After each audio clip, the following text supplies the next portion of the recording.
Welcome to Time's Uplifting AAPI Voices Summit. We'd like to thank our presenting partner, Procter & Gamble, and supporting partners, Netflix and the Asian American Foundation, for making today's show possible.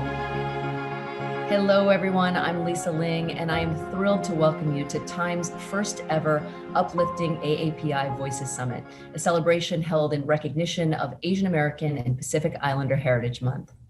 I know that our community has been beset by challenges this year, but I'm moved by how our community has come together in a way that I have never experienced before. And today we will be joined by a series of incredible leaders, activists, artists, and more who will share their essential perspectives on identity, creativity, impact, and the intersectional path toward equity. Among those joining us are Senator Mazie Hirono, Constance Wu, Prabal Gurung, Jenny Han, John C. Yang, and many more. But before we get started, I am so excited to introduce our first musical guest, Japanese Breakfast, here to perform Be Sweet.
And now it is my pleasure to welcome our first guests, actor and producer Constance Wu, and author and executive producer Jenny Han. They will be in conversation with Time senior editor Lucy Feldman. Jenny and Constance, welcome. Hi, I'm Time senior editor Lucy Feldman, and today I'm joined by actor and producer Constance Wu and author Jenny Han. Hi guys, it's great to see you both. Hey, good to be here. Thanks for having us. Thank you so much. When the film adaptations of Crazy Rich Asians and To All the Boys I've Loved Before first came out, there was a whole generation of Asians and Asian Americans who had never seen themselves reflected in Hollywood like that. I remember Kevin Kwan talking about fathers who would come up to him with tears in their eyes, just reflecting on what it meant to be able to bring their daughters to see Crazy Rich Asians. And I know it's been the same for To All the Boys on Netflix. Tell me, what did those movies mean to you, and how did they change things for you? Yeah, well, I was in a unique position of sort of having that happen to me with my first two like big profile projects. Because first there was Fresh Off the Boat, which was, seeing yourself represented on networked American television. That was something that really hadn't happened in a really long time, and definitely had never happened for more than half a season, right? Because Margaret Cho's All American Girl had lasted half a season. And so the experience you talk about people coming up to Kevin Kwan with tears in their eyes and saying how meaningful it was to them, I got that with Fresh Off the Boat, and then again with Crazy Rich Asians, which was just sort of on a bigger scale because it's feature film, so it was more of like international, which also, showed me that yeah, there's an Asian American experience, but there's also like Asians in England and Canada, in, Costa Rica or wherever that have experienced, I guess, a lack of representation in their youth and in terms of the media that was offered to them. And so having that, being a part of that has been like such an extraordinary privilege, and I felt really lucky to be a part of both of those projects. And it's changed things for me just in terms of, people used to say, oh, well, she can't carry a show, she can't carry a movie. And I mean, which you kind of understand. It's like, oh, well, you haven't seen her do that before, so you think that she can't do it. But like, that's the thing. It was sort of, that's why it was hard for Asian Americans to like get over that concept that they couldn't carry a show or a movie because nobody had ever let them. And so now I'm glad that like with Crazy Rich Asians, with To All the Boys, with Minari, or The Farewell, we are truly seeing that it's like, it's not the lack of talent, it's been the lack of opportunity. Yeah, it's a really good point, and it has been a really encouraging moment. I think we are seeing more and more. Jenny, how about you? I've been in the publishing space for a long time now, longer than I'll say, but like, writing my books. And I think I've been a part of like many firsts. So To All the Boys was like the first YA book to hit the bestseller list, to have an Asian on the cover, like those kind of like moments. I was familiar with that. And I think it's exciting. At the same time, you're hoping at a certain point, you're not going to be the first to do something, that we are moving beyond just the need for representation, but just for more, I think, representation. To All the Boys and Crazy Rich Asians came out like, I think the same week, or like maybe the week after. And it was this, they were calling it what, Asian August or something. And it was Searching also came out, and our movies. And it was a really exciting moment where I think people were paying attention, I guess. And it was exciting to have those things come out and be successful, and for people to see that, yeah, like you could have an Asian person as a lead and have it be a blockbuster, which was what happened with Crazy Rich Asians at the theaters, and then To All the Boys on Netflix. It did really well. And so I think that was really gratifying as a creator. And I would also say that, one of the early conversations I had with Lana was saying to her that I wanted her to be able to do this movie and then to be able to leapfrog and have so many more opportunities to keep working.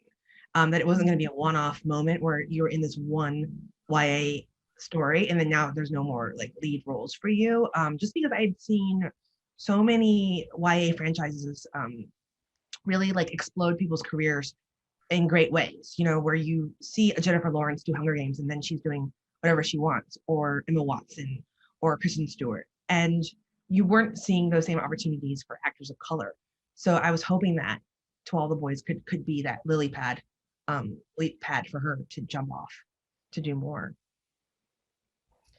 It's interesting. You're both talking about, you know, your lead character, obviously, Constance, you played the lead role, but I know that there were whitewashing conversations for both of these films that Jenny, you ended up working with the one production company that did not insist that Lara Jean be played by a white teen, and that Kevin was approached by a producer for Crazy Rich Asians and asked, you know, could we make Rachel's character a white woman? Do you, when you look back on those instances, do they feel far away, or does it feel like a really ongoing battle? I think the conversation has moved very quickly in ways. I mean, this was 2014, so it's not that long ago, where people it didn't even occur to them that it would be an issue. Where I'm like, I'm Asian and the character's Asian and the book cover is clearly like showing an Asian person, but it didn't occur to them. And so those were really hard conversations to have because there was no vocabulary around it. And then I think Oscar So White happened. All these sort of like viral moments happened where people then could no longer feign ignorance about why that was problematic.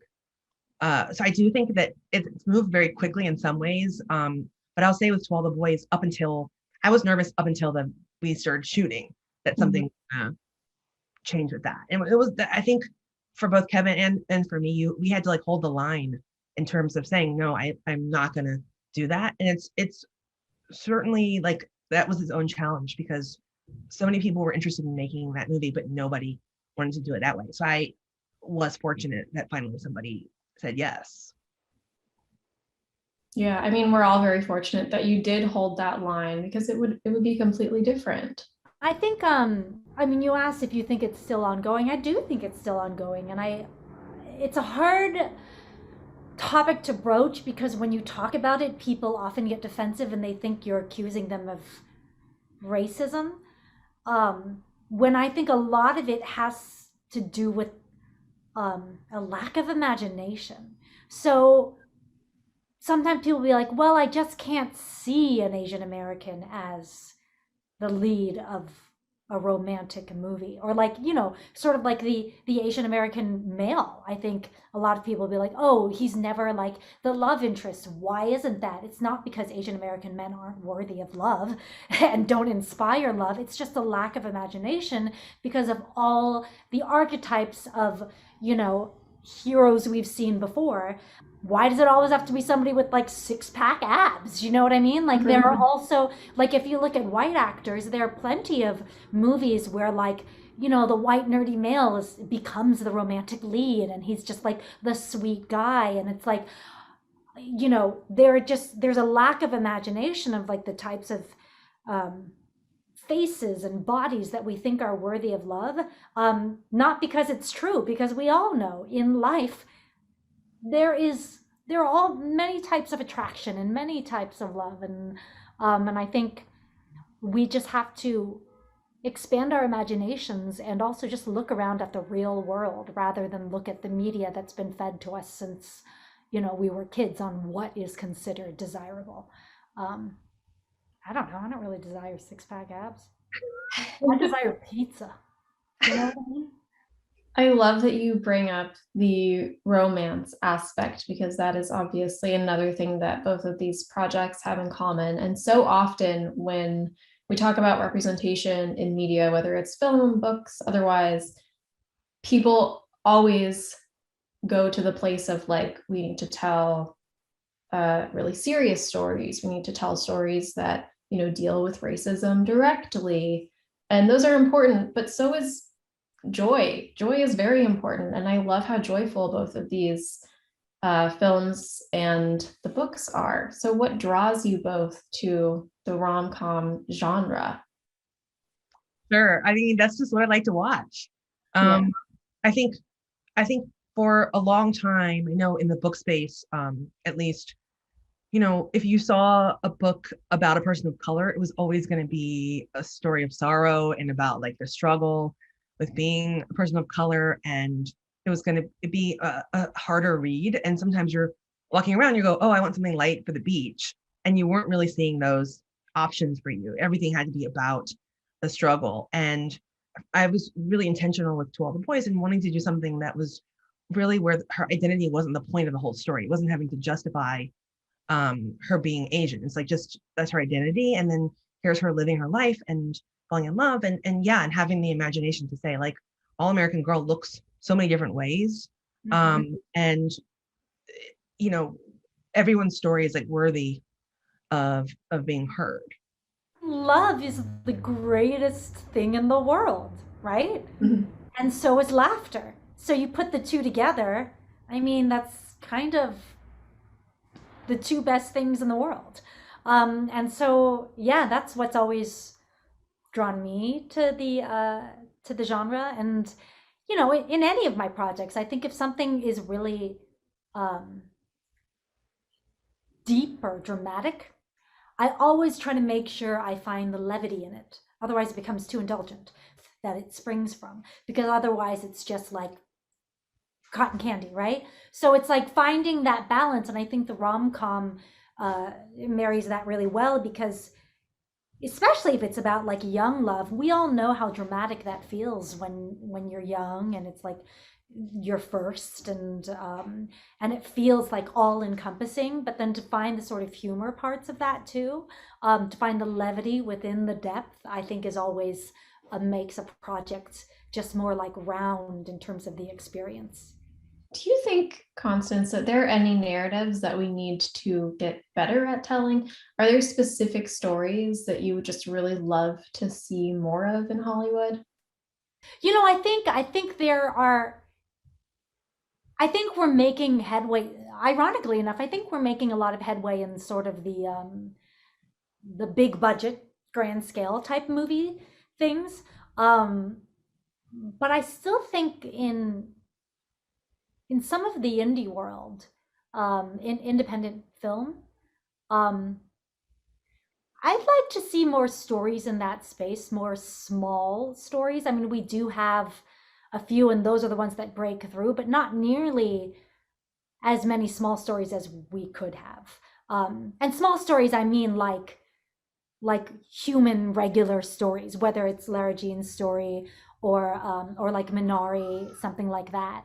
The sort of like huge big blockbuster thing, I feel like because of the pressure of social media and because of the success of a lot of other projects, we are getting more representation in those areas, which is great. But I'd sort of like the mid-level films to get more there too.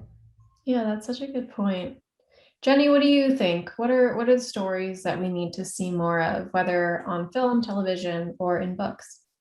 I think, just a wider expanse of kinds of stories. I think, more, I think seeing maybe more South Asian stories, seeing more queer stories, with Asian people, like all that. I think just having that bigger palette, I guess, to draw from. And I guess also hoping that more people would have an opportunity to tell those stories.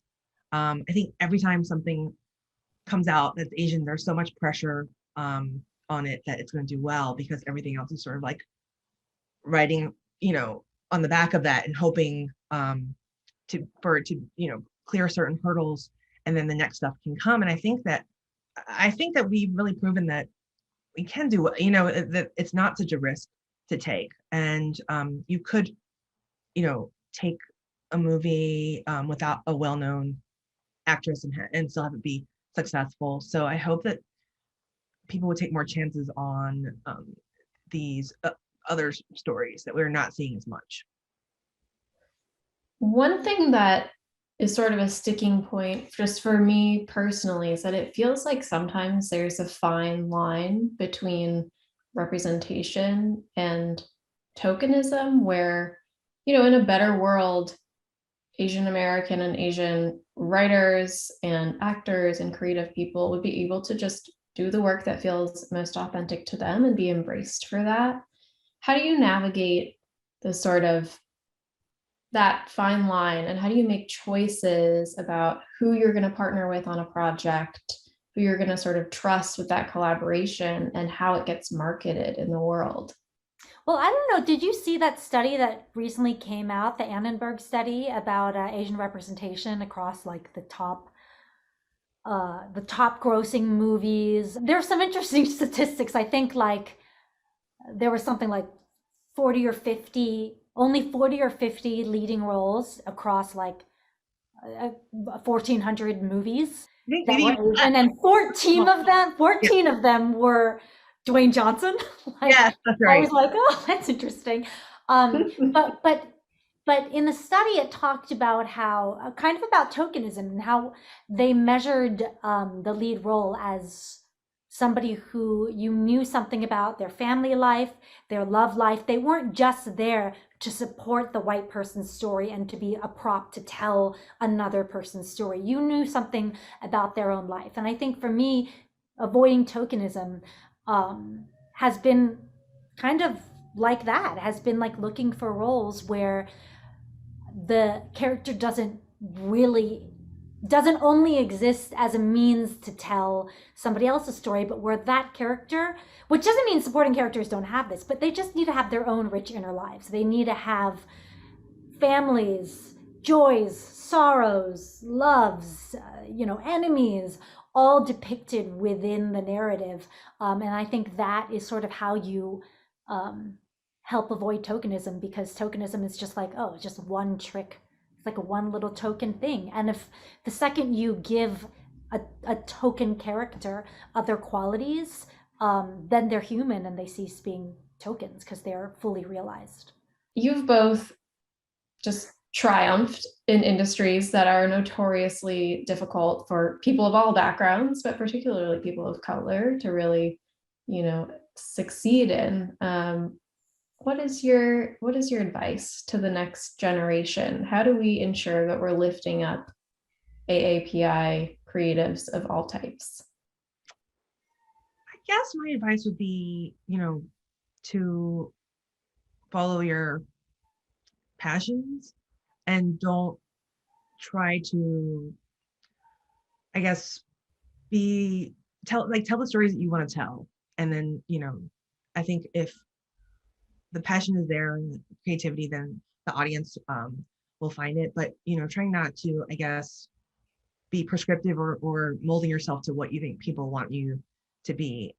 For me, I'll give myself the same advice. I think I would like to be just telling the stories I want to tell, and that I'm excited to tell. That I think so much of one of the challenges of being a creator of color is that everything ends up being about your minority status in a way, and like, anything from, all the stories about you is like, tell us about what's it like being Asian. And I think I'm always happy to talk about that, but I think, you want to be at a point too where you're just talking about the craft and the art and the stories, and it's not all just about that identity.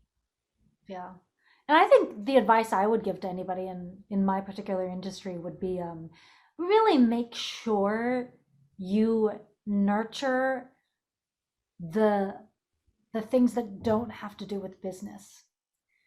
Make sure you nurture your friendships, the ones you had before you made it big, Make sure you keep nurturing your connection to art, to nature, to poetry, the things that actually feed your soul, because love, your relationships, especially your friendships. I think friendships are so important. My friendships are a huge part of my life, because that's the well from which your work springs. And if that well is dry and you're just out there just hustling all the time, the work starts to suffer. And we have to remember that at the end of the day, the reason when we were kids that we were moved by a book or by a movie was because it came from that place in someone's heart. So you have to make sure you make time to nurture the parts of your heart, which sometimes you think like, oh, this is not expedient. This is not the thing that will be most productive.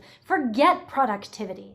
Like sometimes you have to forget about being productive, forget about being like responsible, forget about hustling, and just do the things that really warm your heart, that feed your soul in ways that are not quantifiable. I think that's great guidance for anybody really, whether they're pursuing art in a creative field or anything else. It's very important to come back to the things that matter most to you. Well, thank you both so much. It's been really fun talking to you and so excited to see what comes next for both of you. Thank you.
Thank you so much, Constance and Jenny, for joining us today.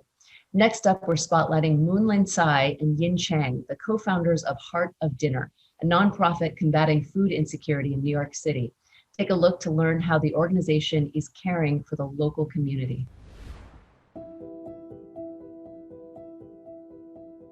Right before the World Health Organization declared COVID-19 as a pandemic, we were experiencing racism and xenophobia firsthand.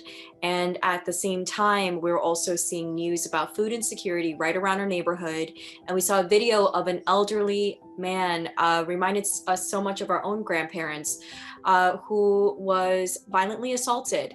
And it was COVID-19 related. So we were devastated and truly very much shaken to the core and trying to figure out ways to directly impact our communities, especially those elderly who may not be able to speak English, language and cultural barriers to even ask for help.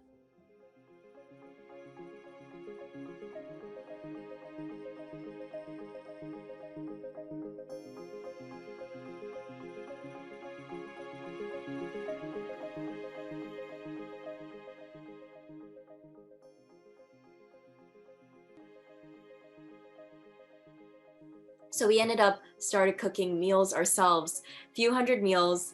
And that was just between the both of us. Really tiny apartment. Yes. Between the two of us. And it was difficult. And then we also didn't realize how dire the scene was out there in terms of food insecurity. And Yin was calling social service organizations and we're like, there's no way that we can keep up. We thought 200 was gonna be extremely helpful. It wasn't, it was just a small blip.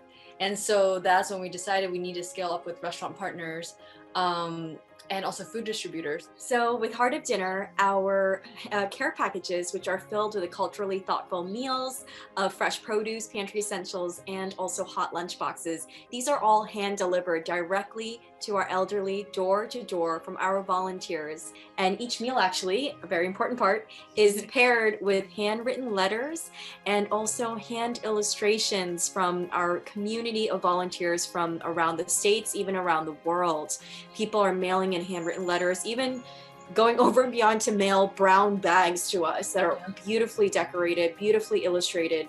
And so they all go out every single Wednesday and they're there with a bright big smile under their masks, and they hand these care packages directly to our elderly in their home so they feel safe, they feel loved, they feel seen.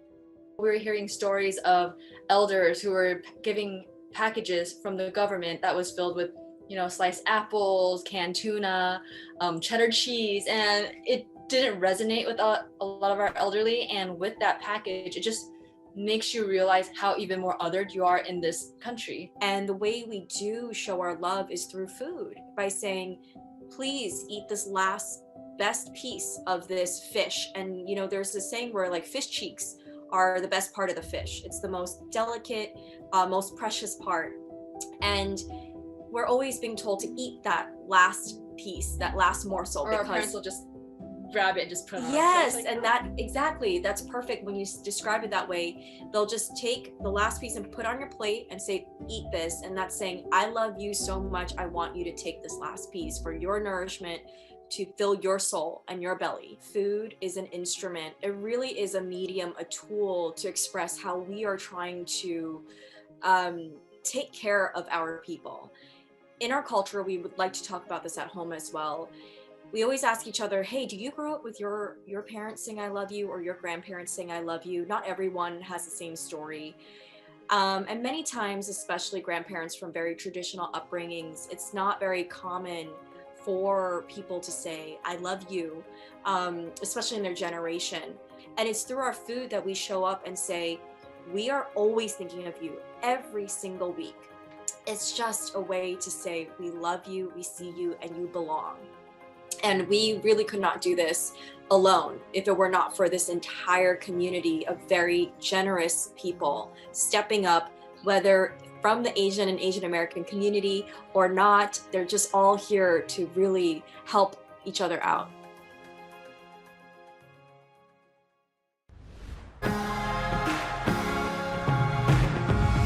We are 23 million strong. From big cities to rural towns, classrooms to kitchens, Hospitals to boardrooms. for too long our stories have been erased, We've been fetishized, othered, scapegoated. murdered. We will always speak out against violence and discrimination wherever it occurs. That's why the Asian American Foundation has come together.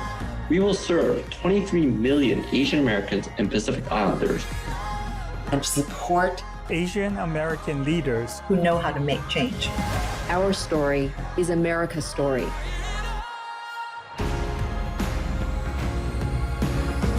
The Asian American Foundation. Our next guest is United States Senator Mazie Hirono, here to speak about the legislative effort she sees as key to creating a more equitable and just U.S. Interviewing Senator Hirono is Time Executive Editor Naina Bajekal. Senator Hirono, Naina, welcome. Hi, I'm Naina Bajekal, and I'm an Executive Editor at Time. I'm thrilled to be joined today by Senator Mazie Hirono of Hawaii. Thank you so much for joining us for the Uplifting AAPI Voices Summit. Aloha, Naina. Glad to be with you. I was wondering if we could start by hearing a bit more about what's in your backdrop. What are we seeing here? This is my folded crane installation.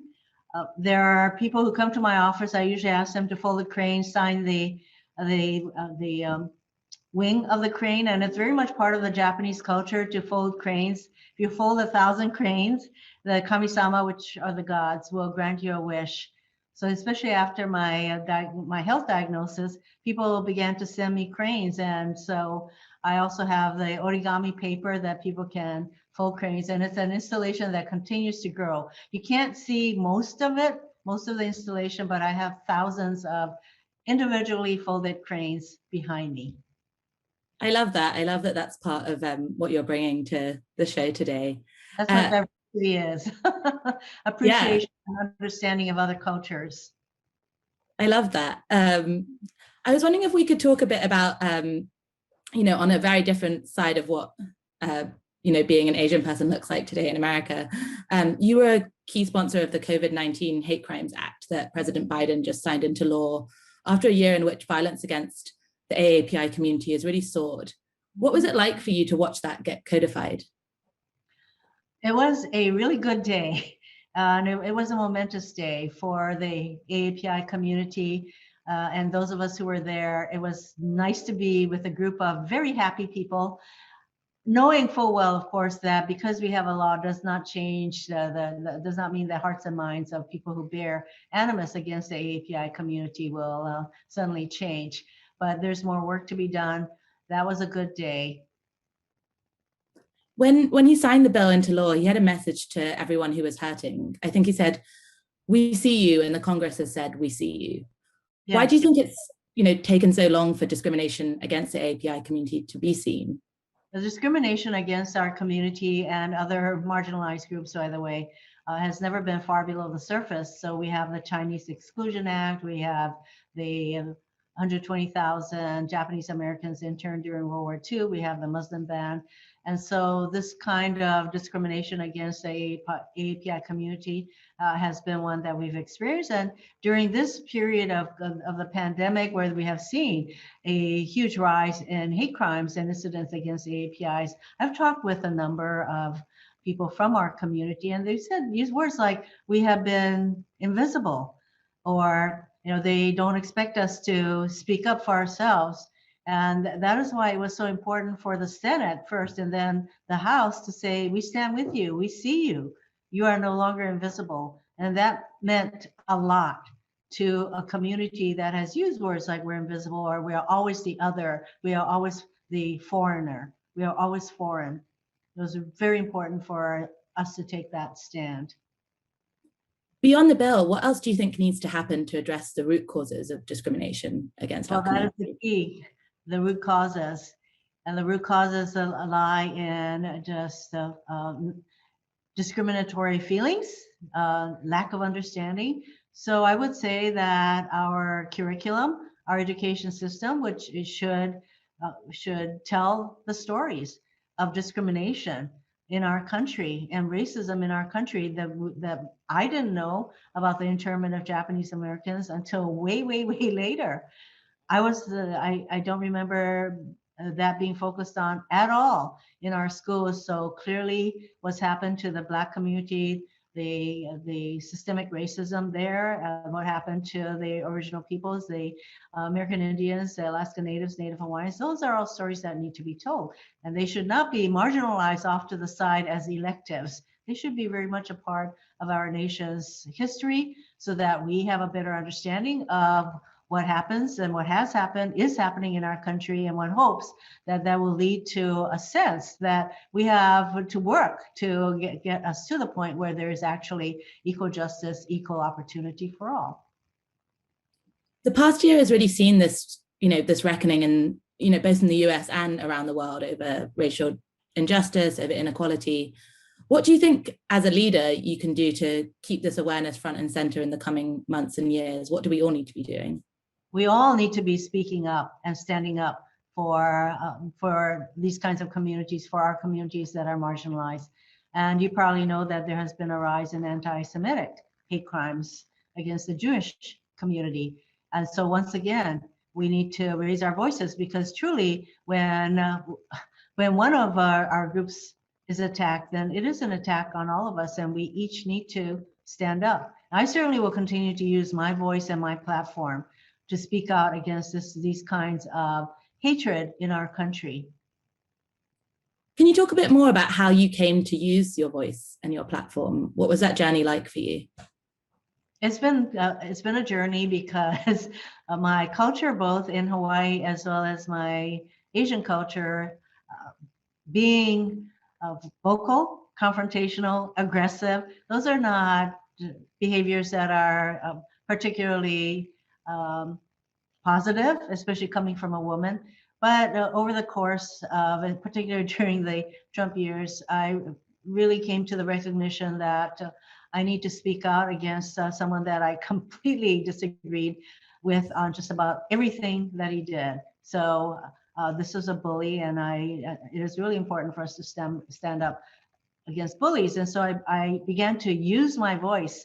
It is not that I found my voice. Some people describe it as, oh, she's finally found her voice. We all have voices. We just need to use our voices. That's what I began to do more and more. I was never necessarily a quiet, retiring person. You don't run for office by being that way. However, I got a lot of things done without having to be very noisy about it. But now I use my voice, and that's what we all should be doing, using our hearts, our brains, and our voices. That's so powerful. You recently published your memoir, Heart of Fire, which charts your journey from Japan to the US, the lives of your mother and grandmother. Can you share a bit about how these women shaped you and why it was important for you to put their stories at the heart of your memoir? The story of my mother and her Heart of Fire, which some of which I hope I got, is one of perseverance and risk-taking. And that's really where all of us, each of us can take a risk, can make a difference. And that is really a part of my mother's lessons, or the lessons I've incorporated in the years that I've been in politics. The first is that we each can make a difference. Certainly my mom changed my life by bringing me to this country. The second is to show up. Half the battle is showing up, not just physically showing up, but staying the course, being very determined and persevering. And that's another thing that she showed me. And the third is to take risks. That if we just stay in our comfort zone, then change doesn't happen within our own selves, or certainly in the changes that our country needs to undertake. So my mother was very much a rock of Gibraltar for me. And although she passed recently, she continues to be a driving force in all the things that I do in the political arena. You write in the book about how women are often told to wait their turn, while men don't really need to be convinced to run for office. Do you think that's started to change? That has started to change, but I would say that every woman that I know has had some part of that kind of experience of being told you're not ready, or you can't win, or wait your turn. I think these are experiences that so many women that I know have experienced. And while that may be changing, sexism is still alive and well in a lot of parts of our country. A major theme in the book is anger and what it means for women to be angry. What's the most important lesson you've learned about expressing your own anger? That we should express it. We shouldn't hold back. I don't mean that, there is this thought that there's a huge discomfort when women show their anger, but I mean focused anger. I have shown my anger, but it's not as though that I'm out of control. Although, when you look at the Kavanaugh hearings and his behavior, he exhibited a lot of anger, a lot of, in my view, very aggressive, and accusing Democrats of conspiring against him. And then you saw the contrast with Dr. Ford and how composed she was, but very, very focused on what she was saying to us. If she had behaved the way Brett Kavanaugh did, she would have been totally dismissed. So anger is something that women should not be afraid of using to express it in ways that are forceful and true. And is there a message you would give to women who, what was your journey in terms of becoming comfortable with your own anger? And is there something you'd want to share with people about doing that? I was becoming comfortable with using my voice to be very critical of what was happening in our country. And I don't think that I expressed anger as much as I expressed a very determined voice in the political arena. So it's more a journey of using my voice. And yes, there are times when I would show just utter disbelief at what was going on, such as when I spoke out against yet another time when the Senate was voting to eliminate the Affordable Care Act and pushing millions and millions of people out of healthcare. Yes, I showed some fire there. I actually pounded the table saying, how can you do this when so many of them have written to me expressing their concern when I got my health diagnosis? And I said, pounding the table, where's your compassion you showed me? Where's the compassion you showed me? So to me, that is a level of I would say, anger, well placed.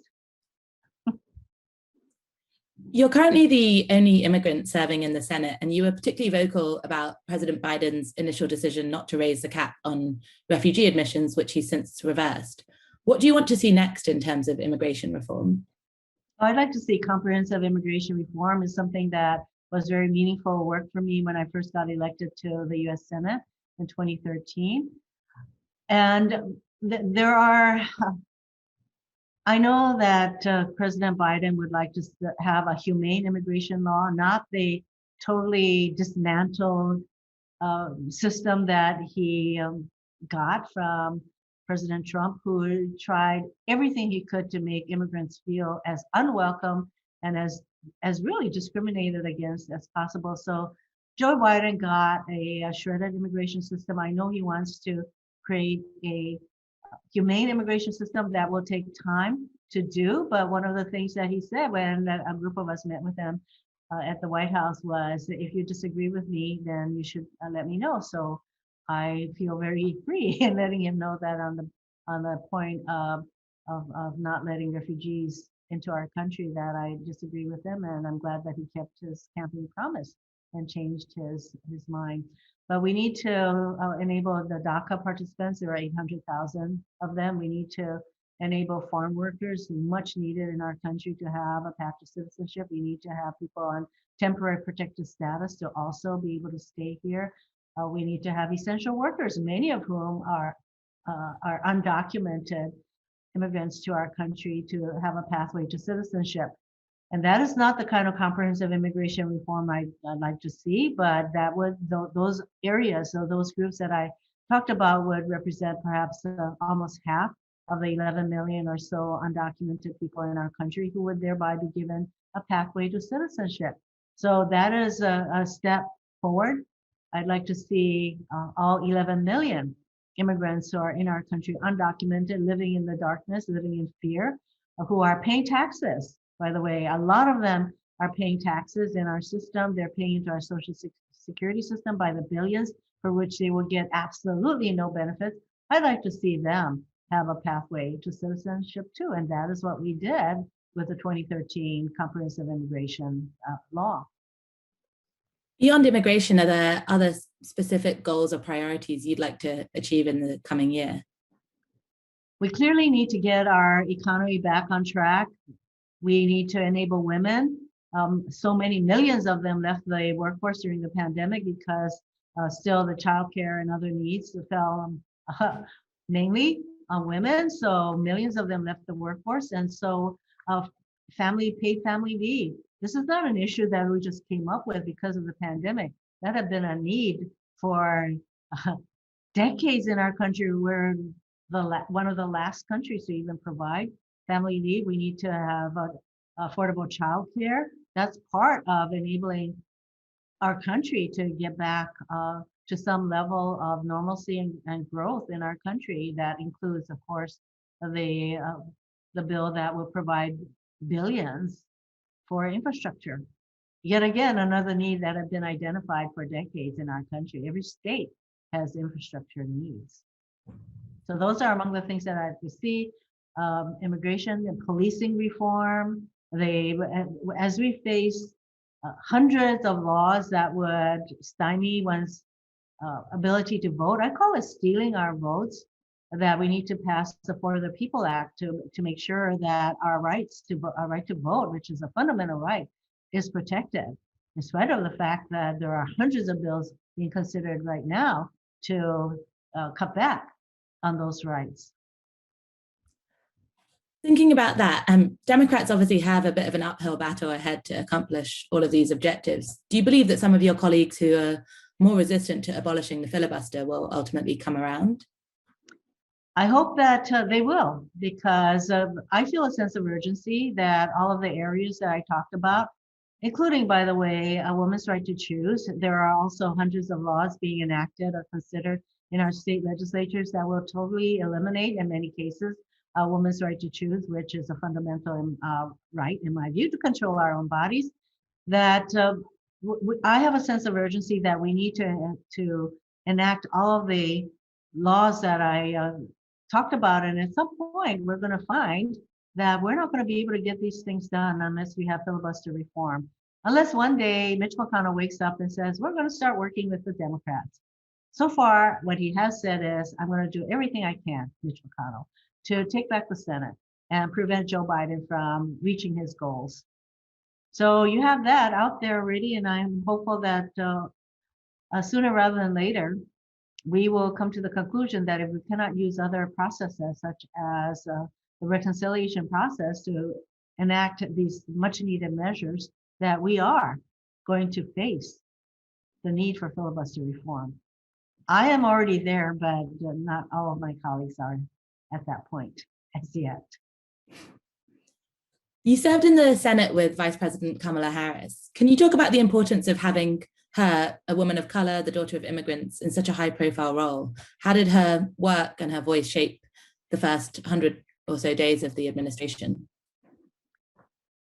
Kamala Harris, when she was running, was the first presidential candidate to have a platform on Asian American Pacific Islander issues. So she has an awareness of all of that. And when we served together, she also was very committed to policing reform. And so it makes a difference when someone with her background and perspective gets to sit at the table. And it's reflecting in the priorities that Joe Biden has put forward. It is important that people of color and minorities are also sitting at the table at all levels where decisions are made, in the corporate level, in the media, and clearly in the political arena. The more diversity there is, the better and fuller our discussions are, and one hopes that our decisions become more informed, therefore, and fairer. I think that's such a great note to end on. Thank you so much, Senator, for your time today and for joining us at the summit. Aloha. Joining us next are two remarkable leaders who are shaping the future of their industries. My friends Prabal Gurung and Sonal Shah are here to discuss how they're using their positions and their platforms to help create change. And after that, writer and activist Chanel Miller and other artists will show us how they uplifted New York City's Chinatown with personalized murals. Hi, I'm Times staff writer Katie Lang, and I'm joined today by fashion designer and advocate Prabal Gurung and the Asian American Foundation president Sonal Shah. Thank you both so much for joining us today at the Uplifting AAPI Voices Summit. This has truly been a year unlike any other. Between the pandemic and a national reckoning with structural racism, we've seen calls for change echo all across the country and frankly all across the world. The increase of anti-Asian violence, though, in the wake of the pandemic has resulted in a re-examination of how we support and protect the AAPI community. And I would like to ask both of you, how can people best support the AAPI community during this time? Prabal, can we start with you? There are various aspects to it. One is like the sociological aspect to it, how we support it, community building and economic. And what we need to start with is first and foremost is like economic part of it is, a lot of these families have, lost their sole bread earners, so I would say start donating. That is the easiest thing to do. That's the first thing to do. Then I would say it's also about, for us, what we can do is like supporting small businesses, and all these small businesses within the country often are, owned by immigrants, people of color, like minorities, and they're hit the most right now. So I would say that would be another thing to do. Then, I think it is also important for us to look at the community overall and really insert ourselves in the places and conversation that we are often not allowed, and really make our presence felt by stories of excellence or mediocrity. It doesn't matter. I always say this, oftentimes within the minorities groups are always celebrated when they're just when they're achieving things or they're excellent, but I always feel that to be able to allow a minority groups to I would say just to thrive on their mediocrity is allowing them to breathe, allowing them to be alive, And so that's another thing for me that I keep on thinking about it. The other things within what we all can do is we live in this day and age where everyone's famous, right? You have followers on Instagram or social media. So I think sharing that platform, sharing the mic, and especially during the Heritage Months. Heritage Months for me is for the other groups and communities to learn about a certain community that we are celebrating. However, we need to be celebrated every time our white counterparts are celebrated. I work in fashion. Every time there's a fashion story on editorial, I like, my conversation is always around, we must be included, not just Asians, every minorities groups. And the last piece of it is the intersectionality of it. I think right now what we need to be able to do is making sure, historically what we have seen is, all the struggles have been kind of like isolated, right? Every minority group goes through there and they're fighting for themselves. This particular moment has completely opened our eyes and really made us understand the history and the intersectionality between, let's say, the Black communities and the Asian communities, like whether it was, Yuri Kochiyama to Malcolm X to now seeing the youngsters and all of us coming together. We have to understand that any kind of progress for any minority groups are very much dependent on the success of other minority groups also. So that's pretty much, I would say that. Policy and everything, I'll let Sonal speak on. Well, the problem with following Prabal is that I now have to make up more stuff. But no, I want to just add on to the great ideas that he had, and 3 areas, I would like to highlight. One, take the bystander training. Each of us has an ability to help other communities, help others when they're being attacked. And it's, you're seeing it today with the Muslim communities, with the Jewish communities, with the Black communities, with LGBTQ communities. Let's take the bystander training. Hollaback offers it, AAJC has it on their platform. Just make sure you can take the bystander training. I have taken it. I think it's actually really important that we all sort of stand with communities when they need help.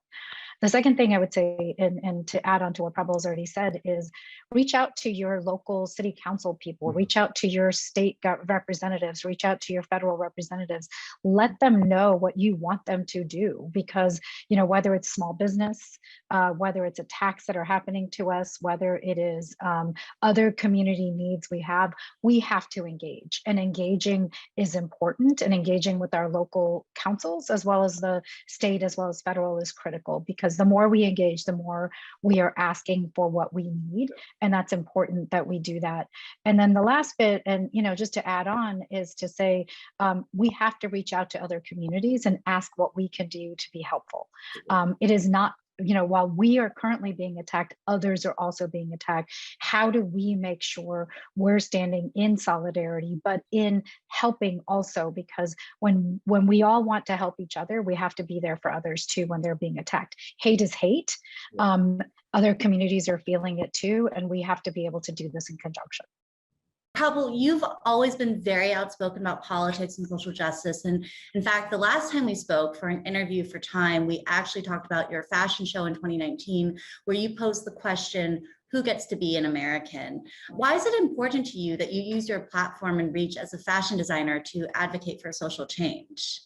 When I came to America, having lived in Nepal, Singapore, and I grew up in India, and then came here, America has this great PR pitch to the rest of the world that it is the most, liberal, accepting, you all can live here equally, same as that. I believed in that American dream, and I came here.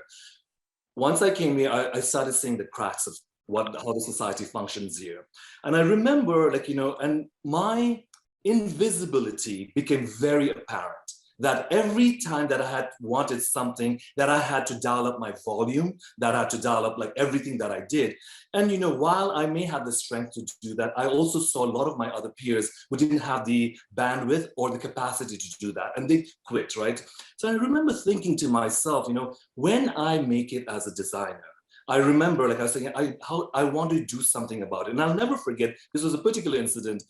When I launched my brand, I called my mother in Nepal, and I was like, I get to dress all these actresses, and my mom, being an Asian mom, was like, that's great, but you should dress Michelle Obama, then we can talk, And I was just literally a year later, I was just and I was in Paris, and I called up my mother, and my mom, I said, let's talk, Mom. And she said to me, well, now that you've done that, that success from today onwards is no longer yours. It is for every person who's felt marginalized, for every person who's never had a voice or a platform. So now that success, what are you going to do with it? It was such an awakening for me, right? Because I'd already started feeling about my the invisibility that I was going through, and like fighting for my space, fighting for the seat at the table, all of that stuff was happening. Then my mother said that to me, and I remember I was like, you know what, I'm going to start speaking up like what I believe in. And there are a few things that I've always believed in as a person and as a brand. My biggest lifelong mission has been dismantling and redefining patriarchy, because I fully believe in matriarchal energy. That is the only way our universe and the world is going to survive, period. There's no doubt about it in my mind. So through fashion, I've been able to talk about that. And I remember the Who Gets to Be American was a show. I'll never forget. It was my 10-year anniversary show. I go to meet this potential investor who's made a lot of designers billionaires, right? And I'm sitting there in the meeting and I'm telling about, I want to redefine America, because Americana has always been through a colonial Eurocentric lens. I want to change it because I see America in a different way, like all of us, like the way this panel is right now. And he turned to me and he said to me, well, you don't look American. How can you define America? And I said to him, and I said, you mean to say I don't look white? Because I am American. I pay my taxes. I make 90% of my clothes here in New York. And, I'm fully in advocacy through my philanthropy, everything. It's still not enough. And I came back and I subscribed to Time magazine, and there was a cover of Time magazine that said, Who Gets to Be American? I came back and it really hit me, because I'll never forget, I'm a tough guy, but that particular meeting, because I knew I lost my potential investor, but I knew that I had my integrity. And I remember I came home crying, and I was just like, going through that magazine, and I was like, you know what? This is what I want to address, because the reason why I speak up in the fashion industry, it is an industry that can change culture. It has millions and billions of views. People are interested in it. And we all have gone through magazines and felt like unseen or seen, And I knew I had that platform. And I realized when I was speaking up 12 years ago, I was the Lone Ranger, and I honestly, this particular moment, I didn't think we were going to ever happen in our lifetime, and it did. I'm grateful for it. But the only reason why I speak is I don't know any other way to be. And I know simply because I know what it feels like to be othered, unseen, and invisible. Sonal, you recently helped launch the Asian American Foundation, a $250 million initiative by a collective of Asian American business leaders to support AAPI causes, including anti-hate programs, education, research, and data. What do you think the role is that business leaders can play in helping to create positive change? Yeah, it's such a great question, Katie. And the other thing, just an update for you, at the White House last week, we announced that we have been able to garner $1 billion, 1.1 actually billion dollars towards Asian American communities, causes, initiatives from the corporate, and foundation communities, as well as individuals. So it's important because the reason we wanted to bring all of these communities together is, one, we know that by ourselves, this is not going to work alone. So we have to work with the creative community. We have to work with the fashion industry. We have to work with businesses, that in order to make change, you have to work in conjunction with all of these communities. Having the corporate community be a part of this was really important. There were two things that really drove us. One, we found out that only 0.5% of resources, actually less than 0.5% of foundation resources, go to Asian Americans. We are 23 million strong in this country, and we only get less than 0.5% of resources. In the corporate side, we were less than 1% of resources were coming to Asian American communities.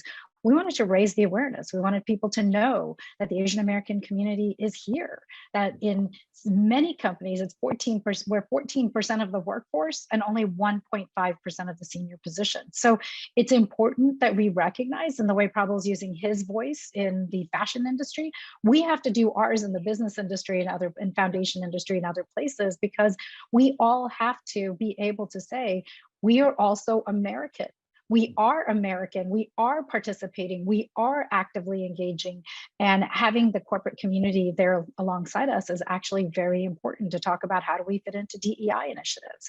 How are we part of the racial justice, racial equity conversations? Because if we're singled out as not being part of that, then we're also not participating. And it's important that we are part of those conversations and that we are seen in that. So bringing the corporate community together, as you will see on our website, we have over 30 corporations who've joined into the launch of the Asian American Foundation, or TAF.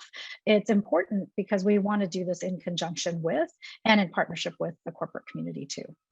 Prabal, I want to talk to you about your most recent collection, which was inspired by the New York you experienced last year with the pandemic and the protests for racial justice. Could you share a little more with us on how your personal experiences and identity have informed your art? And I'd also really love to know how you think your work as a creative can be a force for change. I think when the pandemic started, a lot of my friends, my families, they left New York to go to the Hamptons or their summer houses, rightfully so, because mental health is something that everyone needs to be addressing. I decided to stay back simply because I live near Washington Square Park, and I also felt, individually, I've been talking about all this stuff for years, for more than a decade. And finally, I felt like something was about to shift, and I wanted to be part of history. I knew that my body added to the revolution will increase the presence, and I can contribute to something. We had to shut down our business for a little bit, I had to furlough people. All those challenges that a small business, independent business go through, I went through. I remember going to protests and everything, and all the Black Lives Matter protests everywhere. I went to almost all of it. And I got to learn so much. And then more than anything else is, in the midst of pandemic, right? People were out there fighting for social justice, equity, equality, all of that stuff. And I remember just going to different places, and the West Side Highway, I'll never forget this, the West Side Highway, which was for the longest period of time has been gentrified. Let's be really honest, in New York. And all of a sudden the gentrifiers have left. They've left the city for us. The kids from Bronx, Brooklyn, Queens, everyone came down there. They were voguing in full fashion. They were celebrating even in the midst of challenges. I went near Sheridan Square in front of Stonewall. There's this drag artists and performers performing. I kept on thinking to myself, my goodness, the biggest resistance to uncertainty is joy, and that leads to hope and optimism. That's all we can capture. And my collection became inspired about that, because that to me is New York. Let's not forget, right now, the world, like in India and Nepal, a lot of part of the world, they are suffering through what we kind of suffered in New York early on. And the especially in fashion and culture, is New York over? Is always a conversation, I think, seasonal conversation, a question that everyone asks, and it's never over, right? So I wanted to celebrate that. I keep on thinking about creatives, and a lot of people have told me, oh, you're just a fashion designer. Why do you want to talk about politics or culture? For me, how I look at it is, we creatives are storytellers. And storytellers are healers. We can change perception of people. We can change how people look at, right? The Met Gala in September is going to be about American fashion. What does it mean? And while it is about clothes, but what we wear tells a lot about who we are. And that's part of the fabric of the society, who we become and how we change. So I just feel, as I said earlier, I just don't know how else to be, this is very much I'm very fortunate that I love what I do and I make a living out of it. That's my joy and my passion. But my goodness, I'm able to have a different kind of conversation, so that to me is how I look at it, I'd love to hear, Sonal, from your perspective in a different industry as a nonprofit leader. How do you weigh the importance of cultural change versus philanthropic change? And how do you think that has informed your work?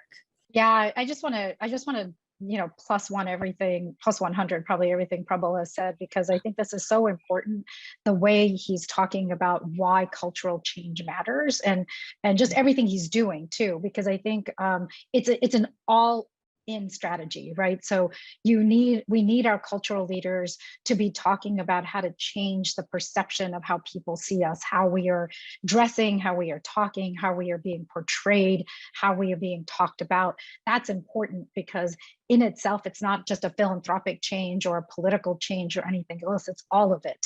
And culture defines how we look at ourselves sometimes too, right? So that's an important part. That confidence that comes with our culture is actually very critical. The clothes we wear, the way we walk, the way we approach things, it's actually very important.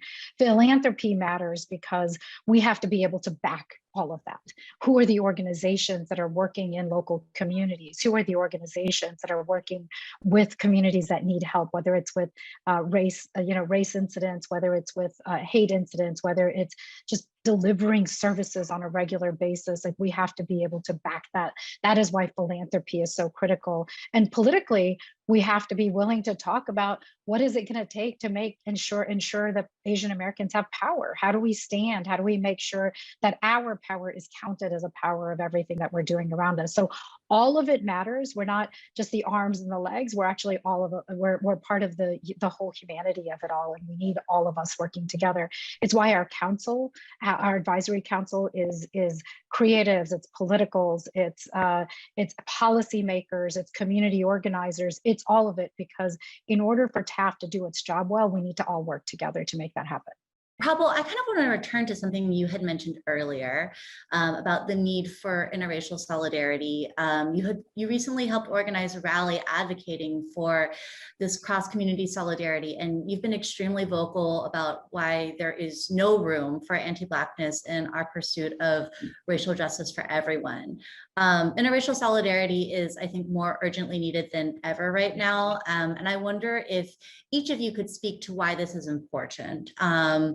Sonal, maybe you could share your thoughts with us. This is probably one of the most important conversations we could be having and should be having, is the interracial solidarity. Too often we are pitted against each other. It's Black versus Asian, it's Latinx versus Asian, or all of us are constantly being like, it's a small, we're fighting a pie that's this small. But frankly, the world is this big, and we should all be working together, and we need to have conversations. Like, we need to also have some of these tough conversations, to be honest, right? Because there is not just interracial solidarity between races, it's also within our own communities. We have to have this conversation, but we need to have these tough conversations amongst ourselves to make sure that we're also talking to each other about what are the issues that we don't know about each other. How do we learn? And this is where education is also really critical. Too often the Asian American story is not even part of the American story. So if we're telling each other our stories and who we are and how we've contributed and what we're doing, then we're also telling you part of the American story. So one is that piece of it is so critical to talk amongst ourselves, but also between communities, and saying, what are our challenges? What are the issues? And what are the stereotypes we have of each other, to make sure we're addressing those stereotypes? Because if we don't work together, we don't create a multicultural democracy that we want to live in. If I take Prabal's point about, what is the America we want to create? The most positive thing we have the ability to do is to create the America we want to live in. And that America is the opportunity we have. So I think this is such a huge opportunity for us to all create that America and write that American story together. And Prabal, what are your thoughts? I would love to hear more about, your kind of organizing in this space. I had read somewhere like, anti-Blackness is the Americanization process that the American family go through when they come to America, right? And that in itself is something that we need to sit with. For our generation before us, our forefathers, they came to, America to make a living, often not knowing the language, putting their head down and and the majority, and this model minority, all this conversation around it, it is it's an honorary status that has been, handed to us by the white supremacists.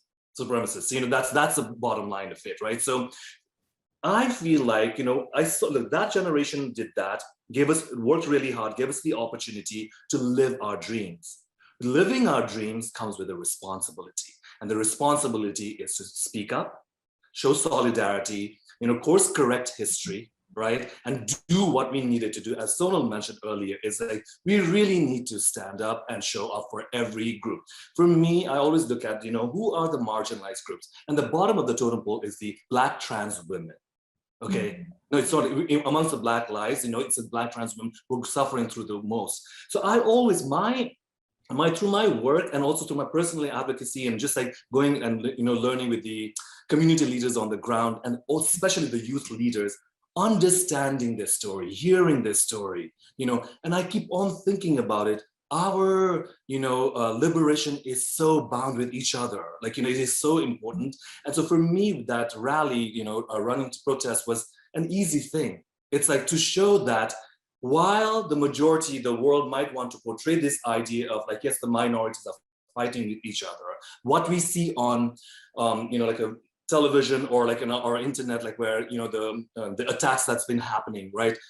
Nobody talks about the mental health issue that is related to there, right? The low income issue that is related to that. However, the story is like, well, it's Black versus Asian, this and that. It's not, we're not buying that. And especially for me, the hope is when I'm on the ground, like when I go to all these, different boroughs and talk to the community leaders, their idea is like, we're not even falling for that. We're not even having that conversation because that is an older generation conversation. That's what they say. And so for me, that is really hopeful. And so how I see it is there is no other way. If we just are isolated and thinking about our communities only, it is a Band-Aid. And we've seen it, and once, the performative allyship, in so many ways, we have to call it that. In so many ways, that's what we're going through right now. When the time comes, I feel like the majority at times are just waiting for this, they think this is a moment and they'll go away, right? And so for me, I keep on thinking about, for it to turn into from moment to movement, we need everyone. It's as simple as that. In March, my colleague Lucy Feldman published a Time cover story that doubled as a love letter to Asian Americans. She said that she wrote the letter that she herself might have wanted to read in that moment. Quote, a piece that tells me as an Asian American person who has deferred and cared and tried so hard to help that I am worthy of the same, that we are worthy, end quote. If you could send a love letter to the AAPI community, what would you write? Prabal, let's start with you. Oh my Lord, I was hoping you'd ask Sonal first because I would have some time to think about it. The leaders that I admire, and I keep on saying this, few things is, there are leaders and there are politicians, right? Politicians' existence is dependent on popularity. Leaders are dependent on integrity. And so I keep on thinking about, in this particular moment when all these attacks and everything's happening, we're all emotional. We can be very we can go out there and protest and everything. But consistent integrity, consistently showing up, consistently being able to be present.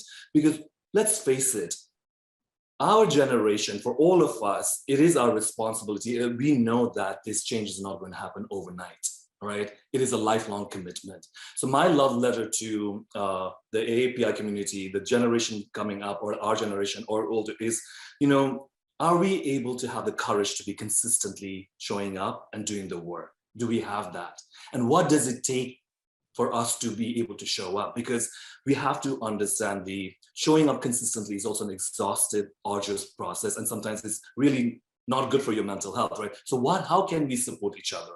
So I think the best thing to do is have a conversation, create a support system, So for me, I would say, there is, I think it was John C. Lewis who said about courage. For me, it is always that courage to show up as yourself consistently, not just for yourself, for the community. So can we do that? So I don't know if it's a love letter, but it is just a thought. Oh, no, when I read that letter, I thought it was such a beautifully written letter. I can't tell you how many times I think in my own family it got shared around. So it was beautiful to have that. I just want to add to this and just to say, I think this is an opportunity, for all of us. And to me, I respect all of the generations that came before us for the pathway that they have created for us. I know it's never been an easy path. I think as much as we feel like outsiders and othered, there were many generations before us it was much worse. And a recognition that we have been alongside the American story. We have been writing the American story. Our parents have written the American story. It is our opportunity today to write our story, and for the generations to come, what that story is going to look like. And I think the letter I would say to myself, or to my younger self, or to my nieces and nephews, is to say, stand proud of who you are at all times. Know that there is a community there with you. It may not feel like it at times because we all sort of go through our own issues, but know that there is a community standing here with you, and that you have generations of history before you that stand with you. And be proud of it. Don't be afraid of it, and know that you will have to fight, but fight together, because it's going to be important that we create the country and the world that we want to see. I want to say thank you, Prabal and Sonal, for sharing all your insights with us today. It was really a joy to share space with the both of you. Thank you very much. Appreciate it.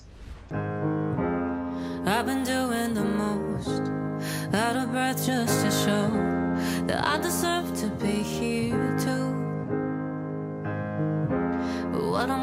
to know is I've always been home. There's nothing more for me to prove. Ooh, I belong. Ooh, I belong here. Ooh, I belong. I belong. No matter where we go, go. No matter where we've been before. Don't have to feel alone, no. We're all finding our way home. We belong. We belong to each other. No matter where I go, I belong. No matter where I've been, I belong here. I'm not alone. I belong. I'm home. I belong.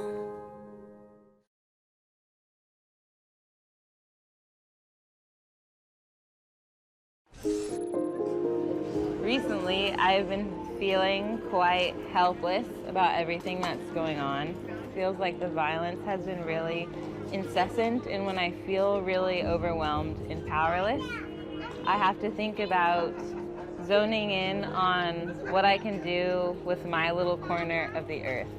And today, this is my tiny corner. I can make it better. I can help support the businesses that are feeding our community, and I can offer my drawing skills. And in doing that, I feel like less powerless and more hopeful.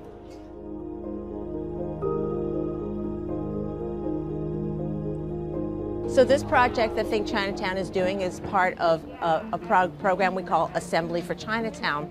After the start of the pandemic and seeing how businesses were really harmed with the lack of foot traffic and with the lack of visitorship, we thought, what are the ways that we could help the businesses to survive through this difficult time? We tapped into a lot of creatives in the neighborhood and also young people who came together to help them create these spaces, these outdoor spaces, so they can continue their operations even under COVID restrictions.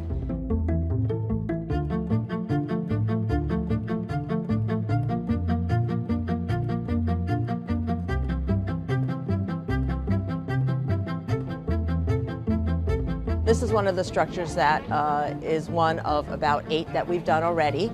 And we have artists decorate them, and we also have a volunteer crew to help paint it. Also part of the team are professional architects, the A+A+A team, and they've designed these structures to be both durable as well as attractive and also compliant with city regulations. We realized that it was actually really hard for people to understand what they needed to do to build outdoor dining.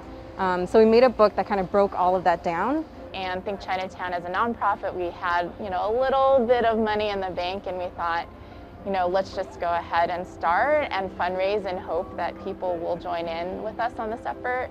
And people really did pretty quickly too, yeah. We would speak to the business owners to get what they want. We'd measure the site, kind of see what we can do. And on top of that, we also worked with Yin to find artists to paint the outside of these barricades, just to sort of make people excited about it and want to eat at these restaurants. My design has all of these creatures. A lot of them are feeding each other, and the reason for that is because in Chinese culture and a lot of Asian cultures, the way you express love is by making sure the other person is fed. And instead of asking, how are you, you usually ask, are you hungry? Have you eaten? What have you eaten? And so when you see these creatures feeding each other, it's really a billboard saying, I love you, I love you, I love you, but in a less cheesy way. I hope that this is a visual embodiment of joy, and that things will always be created. No matter what is happening, we will find a way.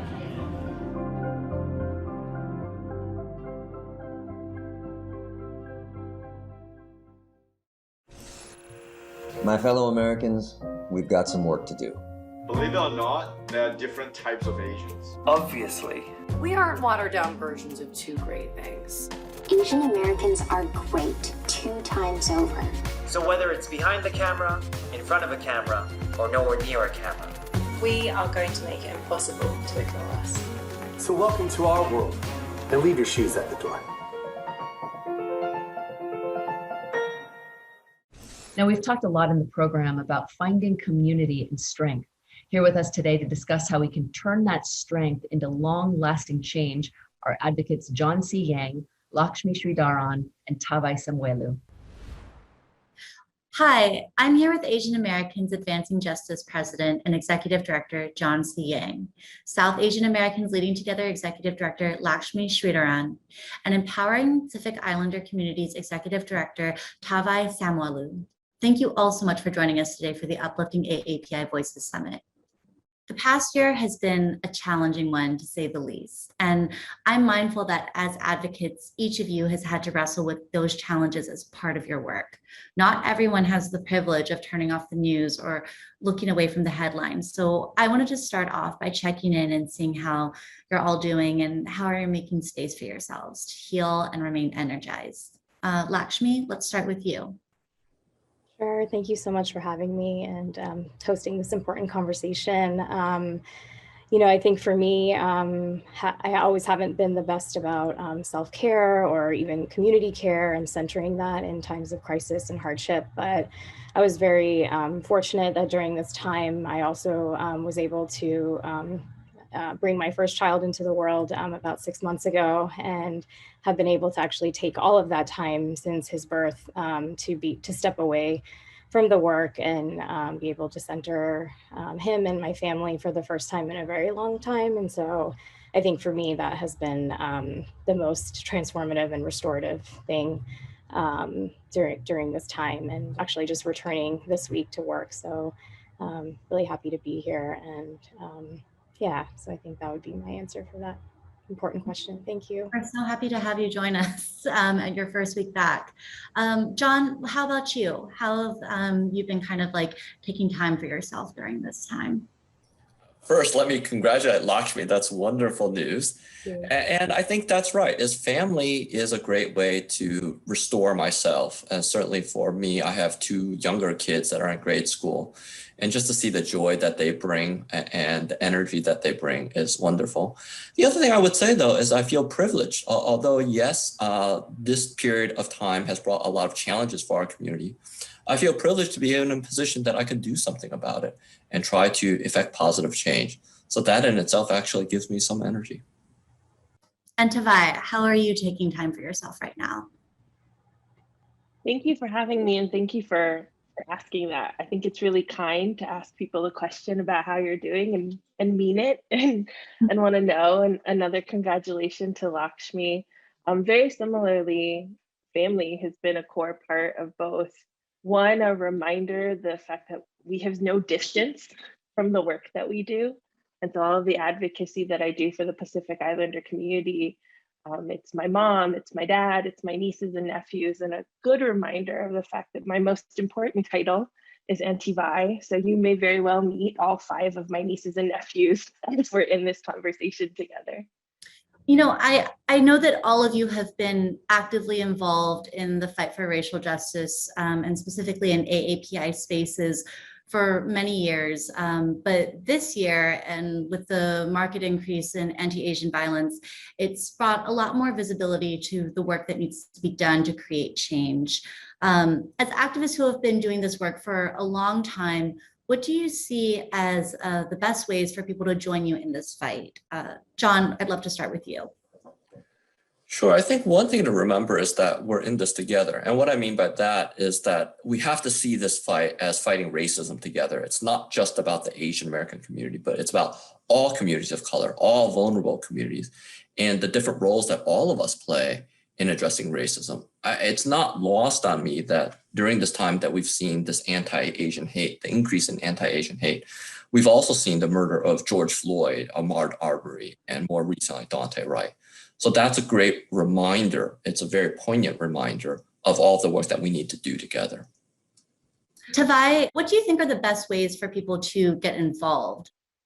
Yeah, I think something that I appreciate even in your framing of the discussion, and especially I've heard John say as well, is the fact that this is not new for us, right? That many of our organizations were founded because this country has been built on hate and genocide and the dehumanization of our communities as AAPI. I also want to name and note the many ways that so much of my learning has actually come from the South Asian community. From Sikh folks that after the Indianapolis shooting had also stated, we made a decision a long time ago not to correct people when they misidentify us as Muslim, because what we're also stating, right, is it's not okay for any of our communities to be under attack.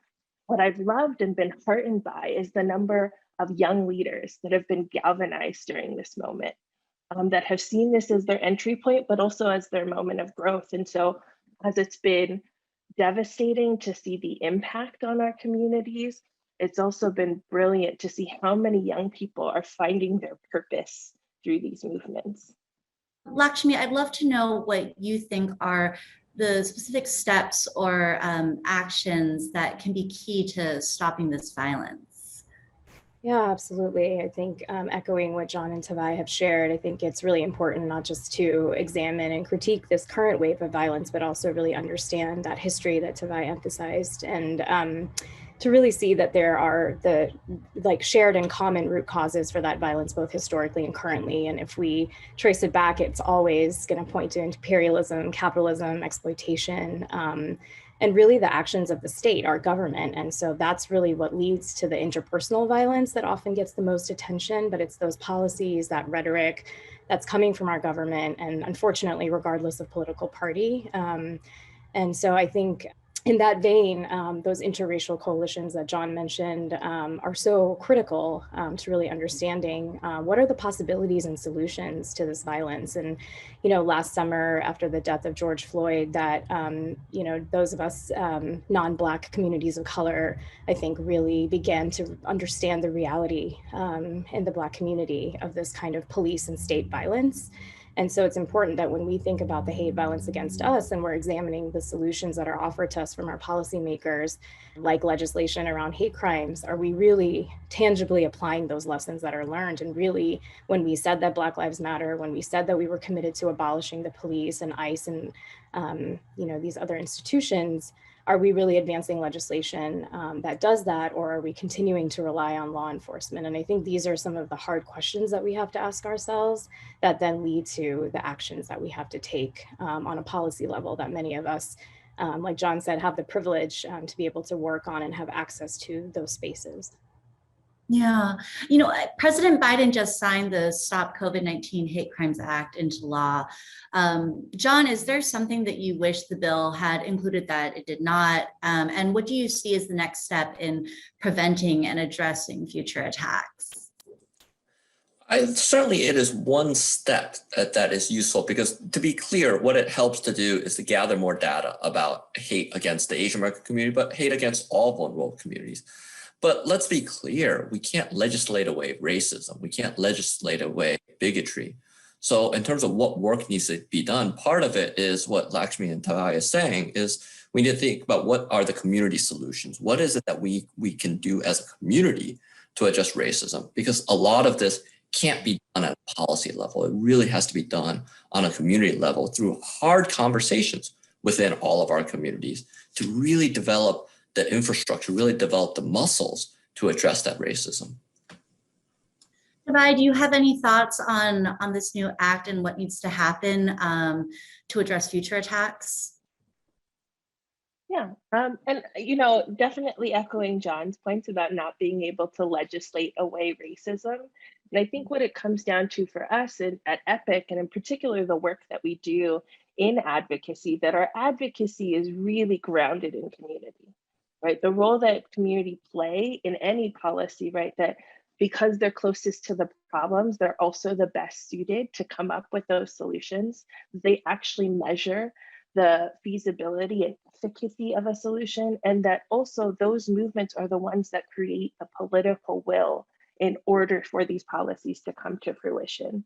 And being really clear as well that the data also shows that the vast majority of incidents that have been reported to data tracking forums like Stop AAPI Hate are not actually crimes, right?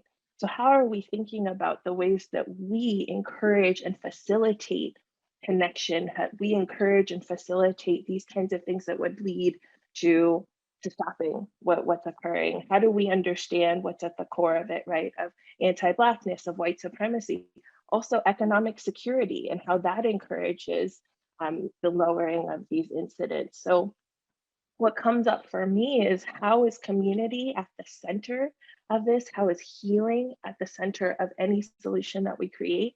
And how is community understood as the experts, right? Where policy can get really wonky, but it's their stories that really bridge the impact of these decisions that are so often made, outside of the purview of community. The AAPI community is not a monolith, but how do we ensure that our leaders and the changes that they work towards are reflective of all experiences and all voices?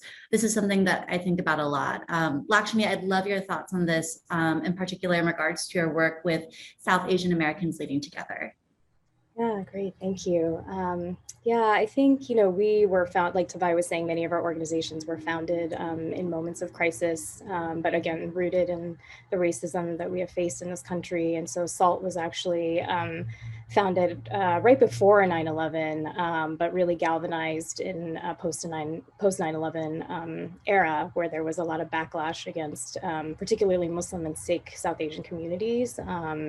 And so it was really important for us to be at the table, not just around policies that address hate violence, but also immigration policy and civil rights and surveillance and so many of the issues that we face, but also, as John said earlier, that communities of color at large face. And so, while data collection and awareness is really important and is at root, is rooted in the hate crimes legislation that we were speaking about earlier, I think it's also important to sort of not be not just fall into the myth that data collection and awareness are the only reasons that this is happening, and that if we fix that, we fix the problem. And so I think that that's kind of a takeaway for us that we hope to bring to policy tables. And but in that same vein, we have been collecting data as an organization, along with many others who are here today, about the violence that our communities are facing, and also having a different threshold for what we consider violence and discrimination, so that it's not just the very high legal standard of a hate crime, but also discrimination, other forms of violence and assaults and property damage that our communities are facing. And, I think that that's important to bring that into policy spaces as well, to have these conversations that us, along with other communities of color, are facing. For sure. Tavae, are there areas in which advocacy on the behalf of the AAPI community is falling short when it comes to centering and supporting Pacific Islanders specifically? Yeah, thank you for asking that. We know that oftentimes when AAPI is deployed, that it doesn't always mean or include Pacific Islander. But the reality is that AAPI on its best day is incredibly ambitious. And that for many Pacific Islanders, it's been a site of erasure. And so our decisions to participate in, organize with, be in coalition as AAPI are, one, recognizing, as John had alluded to earlier, the solidarity piece of, I stand in these spaces not to be the token PI, but because I'm very clear about how deeply our liberation and our freedoms are tied up with each other, right? The other piece is recognizing that even when we talk about AAPI, that although Pacific Islanders work from a very PI specific space, that power and resources are still disseminated through AAPI. So there is a way in which we're actually sort of forced to contend with and really grapple really deeply with what that relationship means. And so EPIC as an organization does the work that we do the way that we do it, not because we only care about Pacific Islanders, but the insidious nature of racism is that it can manifest itself in so many different ways in so many different communities. So we address the specific ways that racism shows up in the Pacific Islander community. So I know there are ways in which when seeing Stop AAPI Hate or seeing these incidents, that there's a lot of questions that come out of the Pacific Islander community. And I don't dismiss those questions, right? A questioning and a mistrust of something that's called AAPI because for so long it has not actually meant PI. And also sitting with and recognizing that violence against any of our communities is unacceptable. And that what I also hear people lifting up is not that there's no PI hate, it's that hate and racism and discrimination in our communities looks different. It looks like disproportionate rates of COVID-19. It looks like high rates of obesity and heart disease. It looks like police brutality. And so how do we sit with and really contend with the fact that racism shows up differently in our communities? And so the ways in which we address that have to be specific, they have to be tailored, and they have to be really willing to sit in the difficulty and complexity and nuance of those intersections. Yeah, you know, I want to return to something that I think we discussed earlier in the conversation, which is how the increase in racial violence towards Asian Americans is connected to a long history of racial violence against Asian folks in this country.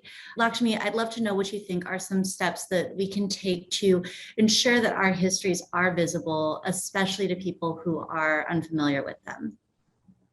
Yeah, I think it's really important that history is part of our conversation, that, you know, again, when we're at these policy tables, that we actually think about the root causes of injustice and not, you know, there's a tendency to be in a rapid response culture, especially for those of us who are based in Washington, D.C. and national organizations, to feel pressure to respond, you know, immediately to the crisis at hand. But I think it's so important that even in those rapid response moments, that we are integrating these pieces of history into the ways in which we frame the violence that we're facing in that current moment. You know, I have the honor of being able to teach a class at the University of Maryland, and I know that through, you know, academia is one way that we can, you know, for those of us who have the privilege to be in those spaces, to be able to discuss among young people and have that history be shared and make that part of, you know, mandatory reading. But again, I think it's really important that we bring those to the policy conversations in DC. And so that's really understanding that there is a history of exploitation of labor in Asian American, South Asian, Pacific Islander communities that this country was built on because of the end of enslavement of African Americans and the demand for new labor. And so to be really clear about that, and that is why many of our communities are in this country, even if not our specific families, as in my case. And so I think, I just think that that's really important that we see that and that we look at those, the origin of those policies, you know, literally the Chinese Exclusion Act, right? The name says it all right there. And so many other policies that followed in that wake. And so I just think that's important context that we need to be sharing in the media and with our elected officials and have them reinforce in their messaging. Mm-hmm. Well, I think this past year has also really highlighted the urgency and necessity of interracial solidarity and how we need to work together across communities to achieve racial justice. John, could you speak a little more about why this is important? Sure. I think if you think about it, if you think about trying to divide us, then we're not going to accomplish anything, right? Because certainly for the Asian American community, and I appreciate how Tavae talks about this, is there are some political realities we need to deal with respect to sort of how we show up and what kind of political power that we have. And if we understand that sort of we build it by being together, that makes a very big difference. We understand that part of the structure as it exists today is an attempt to divide us. If you think about what the model minority myth is all about, you know, a myth that is used against our community, somehow to, in a backhanded way, to benefit our community, it's used to divide us against other communities of color. You know, if you think about how a concept such as sort of what we call the perpetual foreigner exists, that's another concept that puts us apart, if you will, from other communities. So part of this solidarity has to be understanding how all of these different structures work potentially to operate against us, deconstructing these structures, having those candid conversations within each other, and recognizing that within the Asian American community, you know, we do have anti-Blackness that we have to contend with. We do need to have those frank conversations. But part of that is educating. Only by understanding all of that can we actually move together in a way that starts to get at some of these roots of racism. Yeah, and Tavae, I wonder if you could speak to how we can sustain the momentum of the past year and the work that has gone into this collective organizing and the solidarity, and really ensure that this is a long-term commitment to social change and not just a moment in time. Yeah, I think that's also why we put such an emphasis on leadership development in our organization. Right? We recognize that anything that we achieve, anything that we accomplish is only going to be sustained by the next generation of young leaders who are coming up. And then how I also make space and get out of the way for them, right? I think it's important, you know, I always cite Huey P. Newton and his quote that the revolution is always in the hands of the young, right? There are a lot of ways that they inspire, that they ask critical questions and push back on things that I think are practical or productive or efficient, and that young people ask why do we have to do it this way, why do we have to continue? And I think they really think up these really brilliant and bold solutions that are deeply connected to their positionality, right? That when you inherit a problem from the generation before or other folks, like how do you get activated, how do you have the agency? And that the young people we're developing are not just brilliant leaders, but they're also brilliant leaders who are ready to be accomplices to young people as well. That they're not only, you know, they're not always going to be a youth, that those are identities that they age out of, but that we're preparing them to be the radical elders that they need us to be, that they can also be right now. That our program is called Pacific Islander Leaders of Tomorrow. And I love one of the alumni from our program, she said, why do we have to wait until tomorrow? Like, you're right, you're a Pacific Islander leader of today. So what next? What now? And so I think that becomes part of the sustaining of that narrative. And I think there's also this piece too, as folks are talking about visibility, this brand new visibility, I love, and I really look back and harken back to the words of Toni Morrison. That's this question, visible to who? Right? Who is it that we are trying to be seen by? Whose narrative is it that we want to challenge about our communities? Because there's a reality that I've always seen John, I've always seen Lakshmi, that we are in partnership together, that we're in coalition together, because it's dependent on the fact that we see each other. So that we remain visible to each other, and that we decide, whatever we do, that we will not allow any of our communities to become collateral damage to that, to short-term wins that become long-term problems that we have to address in the future. I love that. You know, there is so much strength shared in this community, and so many reasons to be proud of what Asian and Pacific Islander Americans have achieved, including in recent months. I'd love to know what it is that's giving all of you hope and strength right now. Lakshmi, can we start with you? Yeah, absolutely. You know, I think it really is the power of communities organizing on the ground for change. I think that has always, across any administration, across all social movements, across all crises, I think that really is the common denominator that has really been, you know, the seed for change. And where true transformation actually comes from is that the communities most directly impacted are you know, always organizing and always have the right solutions. And it's really up to us to listen to that and to be able to carry that message to whatever access we have to power.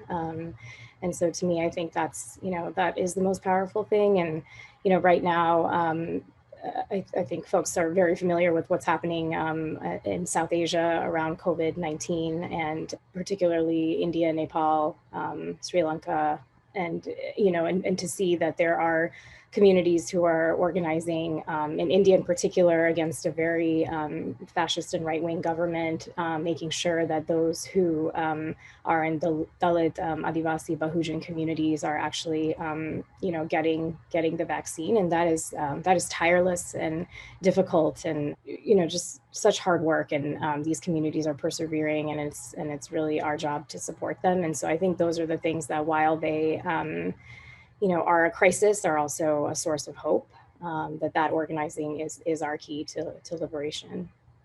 Yeah. And John, what gives you hope for the future? Two things. One is the energy that I'm seeing. The energy that we are seeing right now is something that I haven't seen in a generation. You could trace it back to Vincent Chin in the early 1980s. So that gives me hope that we are seeing, and as Tavae said, part of it is new energy coming from the youth. It's also energy from places that we haven't seen in the past. So that gives me hope. Second thing that gives me hope is that I'm seeing communities come together in a different way, showing up in a different way than we have been. And so certainly I think there is hope for the future. It's certainly going to require a lot of work. I don't want to minimize that, don't want to sound overly naive about that, but there's a path forward if we choose to go forward together. Yeah. And Tavae, I'd love to throw it to you. What's going to give you hope for the future? Yeah. You know, when the pandemic first happened, it was feeling pretty daunting. And I love to turn to ancestral wisdom in the form of proverbs. And in Samoan, they say, which is based on Samoan traditional fishermen who believe that when you step on the spiky side of a starfish, in order to heal, you turn it over and step on the spongy side. And it's used to say, you know, at the micro level, you possess everything that you need in order to undo your own harm. At the macro level, that the solutions of community needs come from that community. And so as things have been, you know, labeled unprecedented, there's something about a proverb that tells me that we've seen a problem before and we've survived it. The fact that I am hearing this proverb and I'm learning it is proof positive that our communities have been able, like, and the fact that, right, 400 years in the US of like racism and oppression actually have quite the precedence, quite the track record. And that our communities have proven time and time again. And even looking at my own family, when systems have failed, our communities, I've heard my mom in Samoan as a nurse giving church members medical advice of like, I can't go to a doctor, but tell me how I can take care of myself. That's been incredibly beautiful to watch the ways that we take care of us, both in the smallest ways and be, you know, either donating or dropping off groceries, and these really large ways of our advocacy of what is actually the thing that is fueling, right, on the most exhausting day, having the fuel of looking at all the ways my nieces and nephews take care of each other, that my parents are taking care of others, and the ways that when we ask young people what creates safety for them, that they name each other, right? That they don't name systems, they don't name institutions, they name each other. And those deep relationships are incredibly hopeful and feel like something that we can sustain long-term. Yeah, well, this conversation is what's giving me hope for the future. I want to say thank you to the three of you for sharing all of your insights with us today at the AAPI Summit. This conversation has been so valuable, and I'm happy we could speak today. Thanks so much to all of today's speakers for their time and insights during today's Uplifting AAPI Voices Summit. We hope to see you again either on time.com, where Times journalists publish new and important stories every day, or on Time 100 Talks, Times weekly virtual conversation series with the world's most influential people. And now I am so excited to hand off the show to singer, songwriter, and actor Leah Salonga, here to perform Dream Again.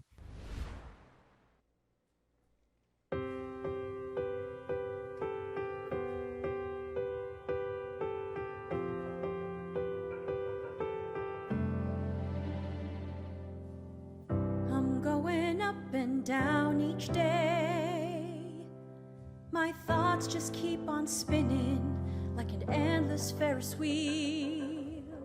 When will the chaos fade away? Feeling all alone together, searching for a way to heal. I picture you outside my door, can't wait to throw it open wide. Bring you back inside. When can I sing for you once more?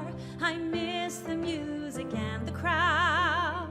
I want to live out loud again. My heart's been holding out so long that we will be together once again. Let's fill the silence with a song. Our melody will lift us up, and then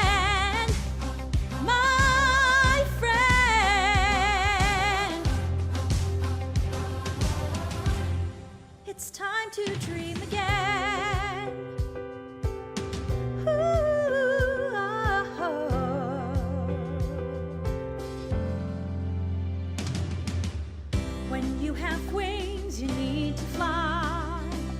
But I've been grounded by this winter, growing restless day by day. The sun will rise and so will I. From way up here, the things I fear will slowly melt away. I hear the songbirds so much more. The day is breaking clear now. You are near now. Maybe we're stronger than before. Your light has been a gift to me. It's lifted me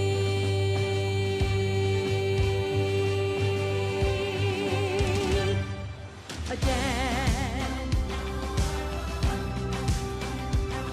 My heart's been holding out so long that we will be together once again. Let's fill the silence with a song. Our melody will lift us up, and then, my friend,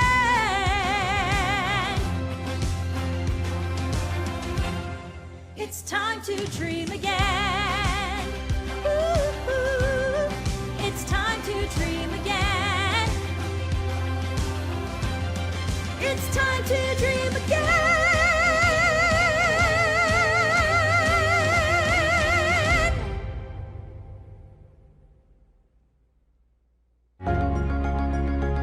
Thank you for watching Time's Uplifting AAPI Voices Summit. We'd like to thank our presenting partner, Procter & Gamble, and supporting partners, Netflix and the Asian American Foundation, for making today's show possible.